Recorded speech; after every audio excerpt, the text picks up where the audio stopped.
ஆண்கள் பாவப்பட்டவங்க எப்பவுமே சொல்றதுதான். ஒரு பொம்பளை முதல்ல அழுதுட்டு போலீஸ் ஸ்டேஷன் போனா அவங்களுக்கு தான் அவன் ஆம்பளை எவ்வளவு தூரம் அடி வாங்கினா அப்படின்னு கேட்க மாட்டாங்க, எவ்வளவு தூரம் துன்புறுத்தப்பட்டாங்கன்னு கேட்க மாட்டாங்க. ஆண்கள் குரலை கேட்பதற்கான சமூகம் இது இல்ல, கேக்குறது இல்ல. எவ்வளவு பொம்பளைங்க எவ்வளவு அபியூஸ் பண்றாங்க தெரியுங்களா ஆண்களை. ஆம்பளைங்களோட மொபைல் வாங்கி பாக்குறாங்கல்ல பெண்கள், மனைவிகள்.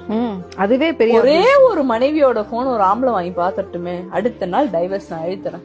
எப்படி நீ என் போனை பாக்கலாம், என்ன வேணாலும் என்ன பண்ணிக்கலாம், நீ எங்க போறேன்னு கேட்கலாம், என்ன பண்ணலான்னு கேட்கலாம், நீ சினிமாக்கு போக, நான் போகலைன்னா என்ன இஷ்டம் இருந்தா இரு, நான் கிளம்புறேன், அவ்வளவுதான். ஆண்கள் உண்மையிலே பாவமானவங்க தான். அவங்களுக்கு சட்ட ரீதியாகவும் சமூக ரீதியா, நீங்க உங்க அம்மா வீட்டுக்கு போங்க, என்னமாச்சு ஏன் ரோகிணி என்ன பண்ணிட்டான் அடிச்சிட்டானா அந்த நாய் அப்படின்பாங்க. இதே உங்க வீட்டுக்கார் போட்டோம் அவ சரியில்லையாடா வாடா அப்படின்னு சொல்ல மாட்டாங்க. ஏய் நீ ஆம்பளை தானே